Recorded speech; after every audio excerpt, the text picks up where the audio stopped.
बुधवार को मेरठ आए सूबे के मुख्यमंत्री योगी आदित्यनाथ ने भाजपा कार्यकर्ताओं में जोश भरते हुए उन्हें जीत का मंत्र भी दे दिया। सीसीएस यूनिवर्सिटी के नेताजी सुभाष चंद्र बोस ऑडिटोरियम में आयोजित प्रबुद्ध वर्ग सम्मेलन में शिरकत करने पहुंचे सीएम योगी का जोरदार तरीके से स्वागत हुआ। क्षेत्रीय अध्यक्ष सत्येंद्र सिसोदिया, सांसद राजेंद्र अग्रवाल समेत तमाम जनप्रतिनिधियों और भाजपा नेताओं ने उनका स्वागत किया। सीएम योगी को फूलमाला पहनाकर उनको प्रभु श्री राम का प्रतीक चिन्ह भी भेंट किया। लोकसभा प्रत्याशी अरुण गोविल को भी श्री राम का प्रतीक चिन्ह देकर सम्मानित किया, जिसके बाद सीएम योगी आदित्यनाथ ने क्रांतिधरा मेरठ को नमन करते हुए प्रबुद्ध जनों को संबोधित किया। सीएम योगी ने मेरठ का जिक्र करते हुए सांसद राजेंद्र अग्रवाल की जमकर तारीफ की। उन्होंने कहा कि राजेंद्र अग्रवाल ने संसद में रहते हुए कई मुद्दे उठाए हैं। अपने संबोधन के दौरान सीएम योगी ने मेरठ से लोकसभा प्रत्याशी अरुण गोविल को लॉन्च करते हुए कहा कि लॉकडाउन में रामायण सीरियल देखने की मांग उठी थी और अब मेरठ में वो ही राम किरदार सांसद बनने जा रहे हैं। साथ ही कहा कि मेरठ इतिहास बनाता है और मेरठ का हस्तिनापुर भी इतिहास बनाता है। देश की राजनीति मेरठ से होकर गुजरती है, क्योंकि 1857 की क्रांति का बिगुल भी मेरठ से ही बजा था। उन्होंने कहा कि मोदी सरकार आने से 500 साल के बाद अयोध्या में रामलला ने होली खेली है। इस दौरान सीएम योगी विपक्ष पर भी जमकर बरसे। उन्होंने कहा कि जितना मोदी सरकार में हुआ है, क्या सपा, बसपा, कांग्रेस या किसी अन्य पार्टी में इतना काम हो सकता है? एक वो लोग थे जो कर्फ्यू लगाते थे, जो दंगाइयों को गले लगाते थे। एक भाजपा सरकार है जो कांवड़ यात्रा कराती है और दंगाइयों को सजा कराती है।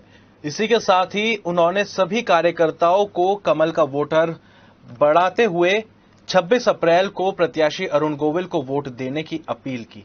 वहीं प्रत्याशी अरुण गोविल ने कहा कि आज मैं वापस मेरठ पहुंच गया हूं और जय श्री राम का नारा सुनकर खुश हो जाता हूं। साथ ही कहा कि पहले जब अयोध्या जाता था तब दुख होता था, लेकिन अब 22 जनवरी 2024 के बाद से खुशी होती है। हम सौभाग्यशाली हैं जो हमें मोदी योगी जैसी दो शख्सियत और नेता मिले हैं। मेरठ में पढ़ाई के दौरान की यादें भी उन्होंने साझा करते हुए कहा, उस समय मेरठ में मर्डर हुआ करते थे, अब शहर खुशहाल है। सांसद राजेंद्र अग्रवाल का धन्यवाद करते हुए उन्होंने कहा कि मोदी जी के भरोसे को कायम रखने के लिए मुझे सभी के सहयोग की जरूरत है। इस दौरान स्टेज पर रालोद के जिलाध्यक्ष मतलूब गौड़, मंत्री कपिल देव अग्रवाल, राज्य मंत्री डॉक्टर सुमेंद्र तोमर, कैंट विधायक अमित अग्रवाल, मेयर हरिकांत अहलूवालिया, महानगर अध्यक्ष सुरेश जैन ऋतुराज, जिलाध्यक्ष मेरठ और हापुड़ और मंच संचालक भाजपा नेता कमलदत्त शर्मा भी मौजूद रहे। 14 के पहले की कनेक्टिविटी और 14 के पहले के मेरठ और पश्चिमी उत्तर प्रदेश की जो तस्वीर थी वह आपके सामने है।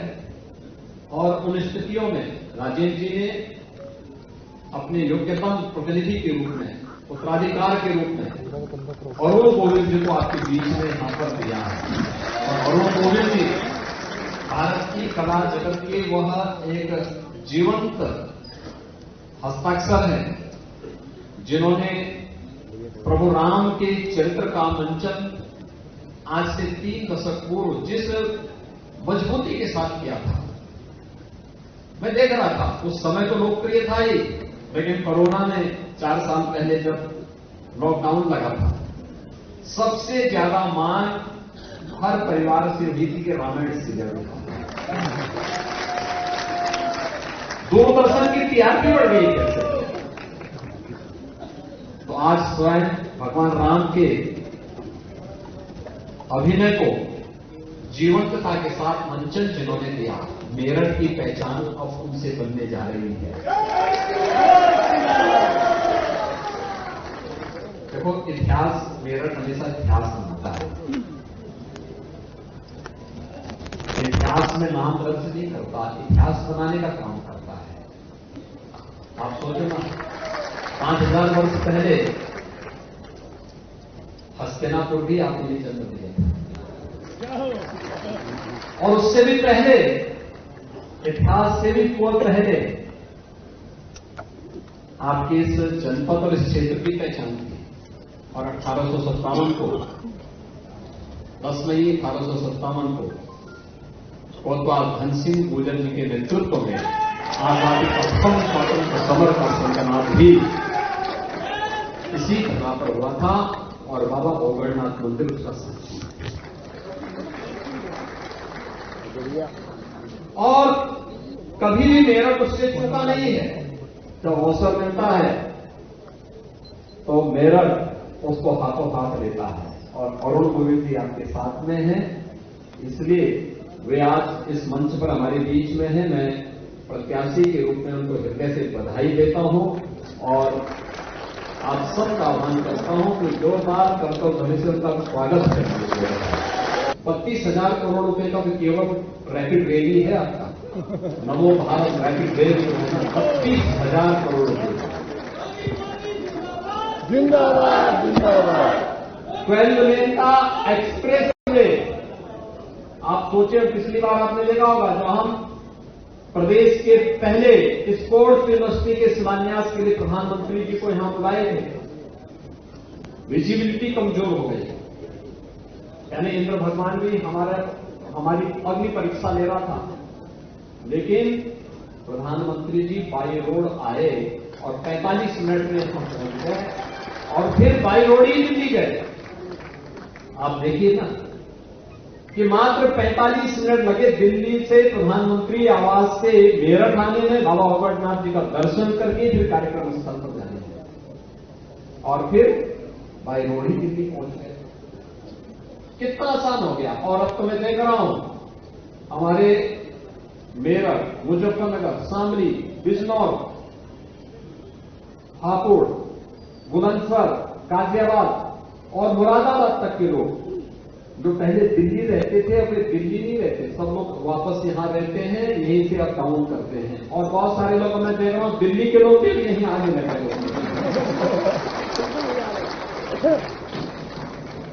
यानी ये परिवर्तन है। 12 लेन का एक्सप्रेस हाईवे भी और रैपिड रेल भी, ये आपकी पहचान बन गई है।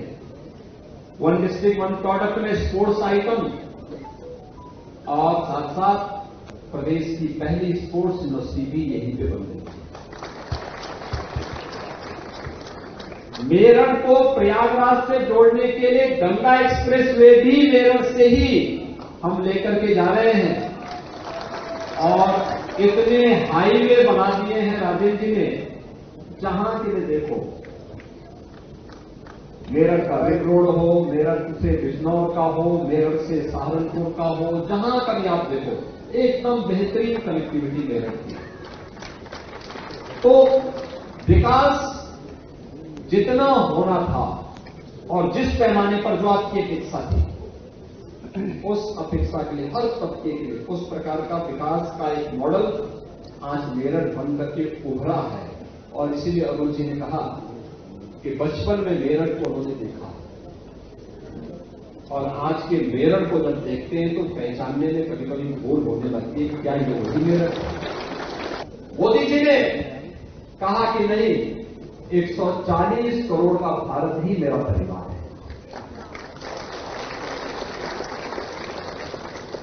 उनके लिए फैमिली फर्स्ट, लेकिन मोदी जी के लिए नेशन फर्स्ट, देश पहला। 140 करोड़ का भारत ही मोदी जी का परिवार है और इनके लिए इनका स्वयं का परिवार है। मोदी जी ने गरीब कल्याण को प्राथमिकता दी, तो सपा हो, बसपा हो या कांग्रेस हो, इन्होंने जातिवाद को अपने स्वयं के स्वार्थ के लिए, सामाजिक ताने बाने को छिन्न भिन्न करने के लिए इन्होंने उसका सहारा लिया। लेकिन आज इन सब स्थितियों में देश के सामने मैं देख रहा हूं, कहीं भी उत्तर दक्षिण पूर्व पश्चिम कहीं भी आप देखिए, ये पहला चुनाव है, ये 18वीं लोकसभा के लिए जो चुनाव हो रहे हैं, अब तक 17 लोकसभा के चुनाव संपन्न हो चुके हैं और ये पहली बार ये चुनाव होने जा रहा है जिस चुनाव में जनता के सामने कोई असमंजस की स्थिति नहीं है। जय श्री राम के नारे जब लगते हैं तो मुझे लगता है कि मुझे इतनी जिम्मेदारी मेरी बढ़ जाती है। आप लोग इतना प्यार करते हैं, इतना सम्मान देते हैं, मुझे लगता है कि मैं इस सम्मान को कैसे अपने आप को प्रूव करूं कि मैं इस सम्मान के योग्य हूं। ये बहुत बड़ी जिम्मेदारी का काम है। मुझे इतने दिया आज मुझे जहां अपने जन्म स्थान पर वापस पहुंचा बहुत बहुत धन्यवाद आपको सबको इसके लिए। अभी मैंने राम लला की दीक्षा हो पहले जब अयोध्या आने का मौका मिला तो लखनऊ में जाते थे तो लगता था कि चलो अयोध्या होकर आते हैं, लेकिन अयोध्या में जाने के बाद मन दुखी होता था। वापस आते मुझे लगता था कि क्यों गए हम, वहां तो मंदिर है नहीं, रामलला है नहीं, पहली बार ऐसा लगा। ये हमें यकीन नहीं था कि हम अपने जीवन काल में ये पल जी पाएंगे, ये पल देख पाएंगे। 2022 जनवरी को हमने जिया और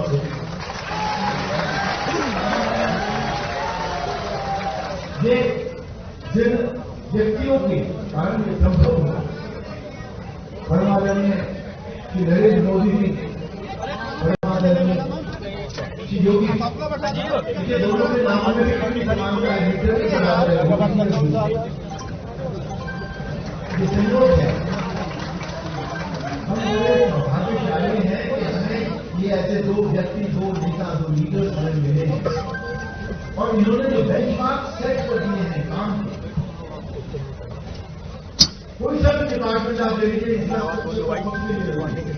बिजली है, सड़क है, पानी है, सफाई हो, नौकरी हो, कमाई हो, इंश्योरेंस हो, मेडिकल हो, सामाजिक सुरक्षा हो। जब परमादरणीय योगी जी प्रदेश के मुख्यमंत्री बने थे, मैंने ट्वीट किया था कि सन्यासी से अच्छा राजा कोई नहीं। बहुत अजीब का कॉम्बिनेशन है सन्यासी और राजा। और परमादरणीय योगी जी की बदौलत वो दोनों काम एक साथ हुए, सन्यासी भी है और राजा है। और ये देखिए राम जी की कृपा देखिए, जैसा इन्होंने भी कहा अभी, राम जी की कृपा देखिए कि मुझे अपने जन्म स्थान में आने का मौका मिला। अपने जन्म स्थान में जहां व्यक्ति पढ़ा लिखा हो, जहां बड़ा हुआ हो, उससे कितना जुड़ाव होता है, उससे कितना लगाव होता है। बिल्कुल ऐसा लगा जैसे मां की ममता ने मुझे याद किया है। ऐसा लगा जैसे मेरी घर वापसी हो गई है। और उस घर वापसी का इतना अच्छा स्वागत हमारे आदरणीय श्री राजेंद्र अग्रवाल जी ने किया। साधुवाद है, जितनी सहजता से इन्होंने मेरा सम्मान किया, जितनी सहजता से ये मुझे प्यार दे रहे हैं, मैं उसके लिए राजेंद्र की